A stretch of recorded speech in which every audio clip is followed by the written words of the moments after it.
Bam, bam, bam. Welcome back to the Vegapreneur Podcast, the podcast for vegan entrepreneurs who want to change the world, build a mass movement around what they believe in, and really just have fun during the process. Because, again, like they always say, it's always about preparation and opportunity. We kind of tumble down into the concept of success. But more importantly, this is my follow up episode with Monique, Koch, where we dive all over the place in so many different vegan concepts. Again, this is more of a different style of interview where instead of going in towards one specific direction, we're just touching on different chill vibes. And I think there's still very important concepts to touch on. It's just a different way of doing it. So again, man, you gotta let me know. Do you enjoy this type of interview? Should I go back to one-on-one question answer because I learn more with that, but again, some people prefer to chill vibes, so you gotta let me know.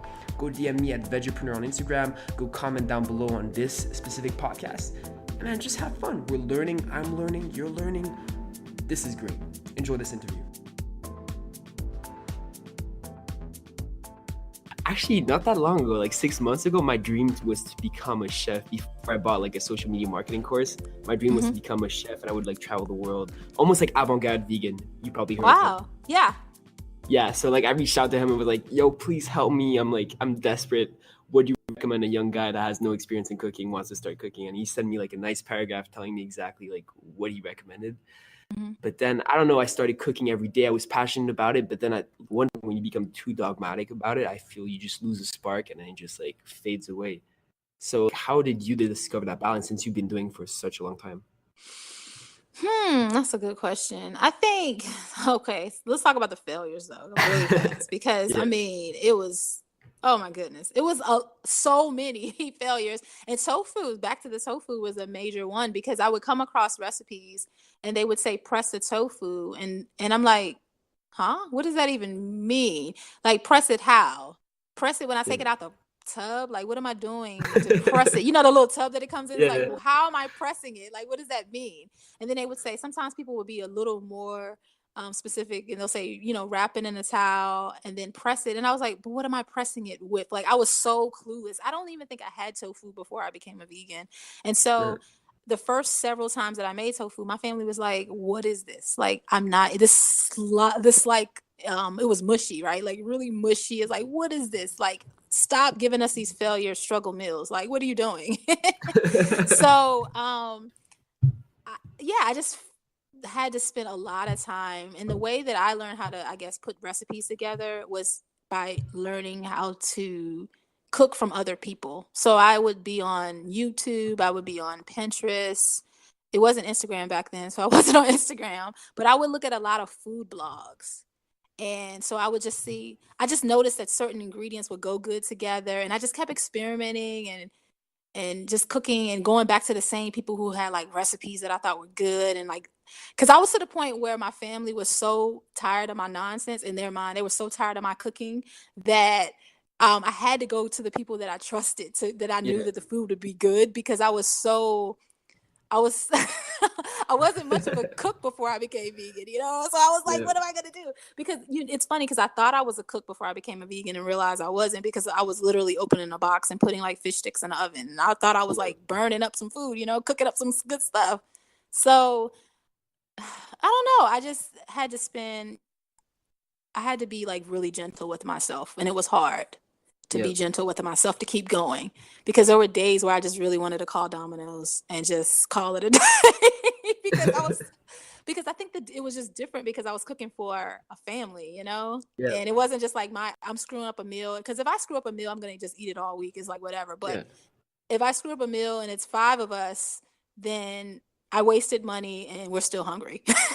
Yeah. So, I don't know. Did I answer that? I don't know. Is that what you? No, that's a good point, and I think it brings into perspective a lot of us are like, oh man, I messed this up. But then again, it's just for yourself. But when you have other people at stake, it's very hard to put yourself in a perspective where you're not only failing, putting yourself down, but you're also putting your family down. And again, they understand, right? Because they're your loved ones, they're there for you.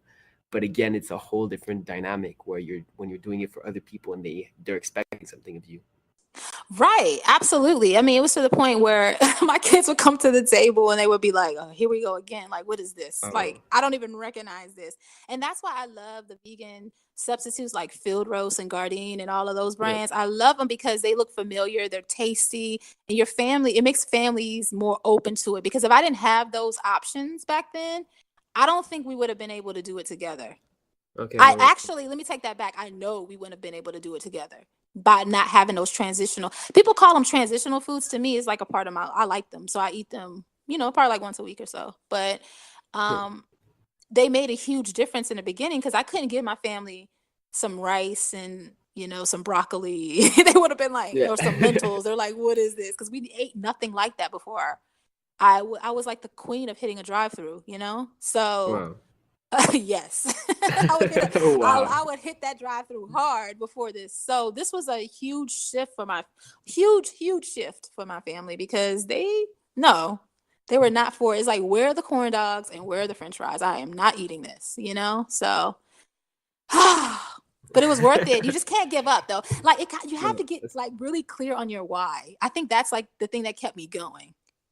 Cause I was like, I don't want to harm any animals anymore. I don't want to contribute to this anymore. I don't want to just, I want the planet to be amazing for my grandchildren kind of thing.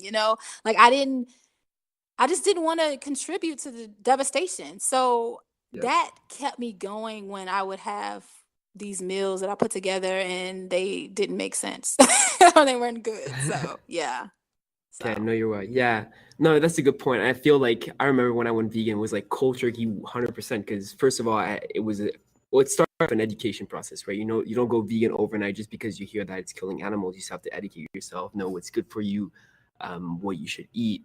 And well, exactly, educate yourself. And then afterwards, it's so easy to say, you know what, I'm not contributing that to that anymore. It's not part of who I am. And when you kind of distance yourself from who you are and being a vegan and you put that together, then it's like you don't have the cravings anymore to either, like you said, go to a drive-through or even eat animal products anymore. It's just not part of who you are anymore.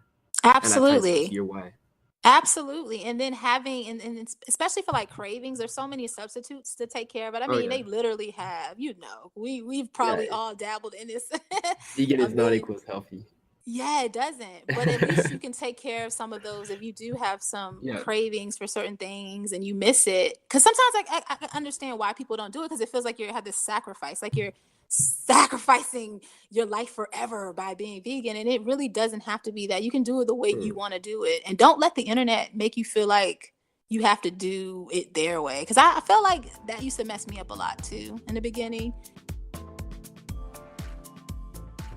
Exactly, how there's options for everything, and though vegan is The not necessarily cravings. equals healthy, there's still way healthier ways to get the cravings, and it opens yourself up to so many different foods, right? People say if becoming vegan limits yourself, but then the like it's kind of goes back to the yin and yang. If you want to go cheesy that way, it's like limiting yourself kind of expresses new ideas, and when you go vegan by quote unquote limiting yourself to animal products, you kind of discover a whole new range of produces. Yes, so true. Like I grew up probably eating the same like 5 or 6 fruits or vegetables. And when I became vegan, it opened up my whole world. And I think sometimes people think that they kind of don't want to go vegan because they're afraid that they're going to be limited to the fruits and vegetables that they grew up eating. And unfortunately, for a lot of Americans, that's not that many. It's like corn, maybe some green beans. It's not. Unfortunately, a lot of people just don't eat a lot of vegetables overall. And you figure that out for yourself when you become a vegan. You're like, damn, Oh I yeah. didn't really eat a lot of vegetables before I did this. And so what happens is it really does open up your whole world because you're like, hold up, I could eat avocado and just all of these other things that I didn't eat when I was growing up. And I don't know. I think it's amazing. You're absolutely right, though. You're absolutely right. It's just really amazing how it just opens up your whole world when you do that. As far as like flavoring food, different, like you mentioned, Oh seitan yeah. earlier and tempeh, just everything. It's just amazing. I love it. I love it. Yeah. No, you're right. I get, but yeah, I don't know where you live. Here we have so many vegan restaurants. It kind of becomes like I don't know when you go vegan, you kind of feel obliged to try out all the different vegan restaurants, and it kind of hits. I remember when I was younger, like well, not younger. I'm still like maybe a year ago when I was like 17, 18, like there was it kind of forced me to go discover all the different vegan restaurants, right? And it kind of hits you on the pocket just because they're vegan, though Yeah. it's still the branding, because vegan or not, there's still vegetables are vegetables, right? Vegetables could be labeled vegan, just like meat could be labeled toxic products, for example, Yeah. right? So it's all like Yeah. exactly. I was telling my friend, like, I don't know, it was a joke. We were texting. She said like, "Oh, you should go eat some vegan candy or some candy," and I said, "Is it vegan candy?" And she said, "Why don't you call it like not toxic candy or something like that?" Right? So it's something like Non-toxic. that, but it just puts you in perspective, right? And like talking about don't listen necessarily to the YouTube community and they're trying to put their values on you, because of course for me YouTube helped me go vegan. I remember it was John Venus specifically that helped me transition, so I would like binge watch his videos. But then if you look at some other people, and not that they're negative, but sometimes people have different approaches, right? And when it comes to honey, Absolutely. for example, like let's say if you do want to add some honey, you shouldn't necessarily feel bad just because it's quote unquote not vegan, right? Yeah. There's always leeway for you, and you already like if you put yourself in this perspective where 95% of the population is eating like shit, and then you're over Yes. here, you're making a big difference. Like you shouldn't necessarily put yourself down just for like a tablespoon or Yes. something. I love it because it's so true. And that's what I'm saying. I feel like the internet sometimes can rush you and make you feel like you should be doing things certain way. You know, it doesn't even give you time Yeah. to appreciate how far you've come. Like sometimes it's like if you're not doing it perfectly 100% by month 2, then you shouldn't even call yourself a vegan. Is what I notice a lot of online, unfortunately. So I just love and believe that you should be able to just do what works best for you, no matter what anyone else says in this lifestyle and just in general, you know? And it can be Right. hard, especially when you start to put yourself out there. And I know I've had my own struggles with that. Like, should I even talk about this? Should I do this? Because I don't want to listen to the backlash. I don't want to see the backlash, you know? And you just really have to do what works best for you and be okay with that, because the internet will make you crazy. You'll get to the point where you have nothing to eat dealing with some of it. Because if you look at a whole lot of different stuff, because you'll mess around and you only thing left to eat are like carrots, nothing, because Oh yeah. because everybody's telling you everything is wrong. So I don't For you, know. it's a process. Exactly, it's a process. Like I remember when I went vegan, like cold turkey, like 2 weeks after, I was already considering like, yo, should I go raw vegan? Should I like juice my life?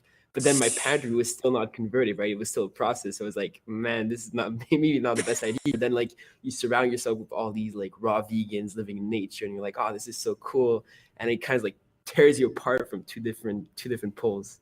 Yeah, and I mean, it's nothing Yeah. wrong with like incorporating as little, little parts Yeah. of it that you want, but you don't have to do what everybody. I mean, you don't have. You do what works best for you is the bottom line. You don't Yeah. have to change unless you want to change.